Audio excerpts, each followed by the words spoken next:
So as promised, I'm going to show you one of my favorite ways to rub out the shoulders. And so we're going to rub out the rhomboids. Say hi to Mason. He is my skeleton, and he's going to help us demonstrate where the rhomboids are. So if you take your yoga therapy balls, if you don't have yoga therapy balls, I'll post a link beneath so that you can pick some up. And in the meantime, you can use tennis balls, but I really recommend these because they grip your skin in a way that tennis balls just can't, and so it allows for your muscles and your muscle fibers and all the fascia to release something called hyaluronic acid, which allows, your body produces it, and it allows for this slide and glide effect. So anyways, there's many more reasons why I recommend them, but they're awesome. So here are your rhomboids right here between your shoulder blades, and that's what I'm going to show you how to rub out today. So thank you, Mason. Just going to move him to the side here. And so on me, my rhomboids are back here. And so you can do this on a wall or the floor. I'm going to show you on a wall, and if it's not enough firmness for you, then take it to the floor. But the wall's a good place to start. So just once you've found your rhomboids, just like I showed you, take your therapy balls and place them behind you. And then you're going to lean against the wall. So I'm going to turn a little bit, maybe, I'm not sure if you can see that.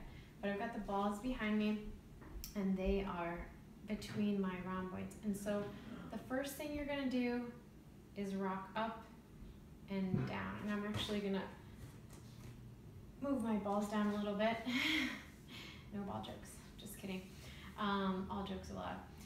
I've got my knees bent here, and I'm pushing the yoga therapy balls into the wall. And so we're just going to do a little bit of stripping. This is what's called stripping. So again, I'm on my rhomboids, and I'm just stripping up and down. So you can probably feel some gnarly spots. So hang on, there's a gnarly spot for me. So I'm gonna kind of work into that gnarly spot. And so a way that I can work into it is I can roll my shoulder, I can roll my arm a little bit, I can do some of these kind of snow angel sort of things. It's good to take your body through its range of motion, or its full range of motion, while you're working out some of these knotty, narsty spots, so that you are addressing the issue from multiple angles, multiple ranges of motion. Whoops. So again, I found another spot on the other side, and work your way down, and when you find the spot, spend a little time there, 30, 60 seconds, until you sort of feel this kind of like dissipation of that knot. That's what you're looking for, but you don't want to work into it so hard that you end up bruised the next day. So there is a fine line, just be careful of that. If you've never done this, start off easy. You can also move a little side to side. I like to do that, but mainly you're stripping up and down, up and down.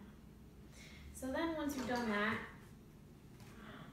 I should have had you test first and then do the rolling and then retest, but forgot to do that. So anyways, that pose, so that muscle is responsible for things like retracting your shoulder blades, and also kind of this medial elevation. Not sure if you can see that or not, of your medial elevation of your scapula.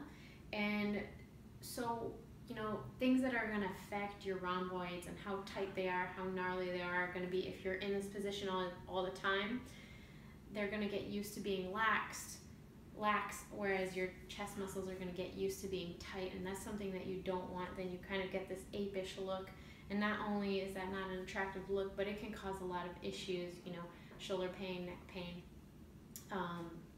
overly tight chest, which could lead to chest pain, stuff like that. So when you would use this is definitely going to be in poses like maybe eagle pose if you're a yoga person. So that's a nice way to actually stretch after you've done the rhomboid rollout. You can test on one side, you can move up and down a little bit, and we're actually stretching our rhomboids here. So that feels really great now that I rolled my rhomboids. And you can do the other side. This is just kind of the eagle pose hand motion here. But if this is hard for you, you can always go to your basic kind of rhomboid stretch. Doesn't that feel nice?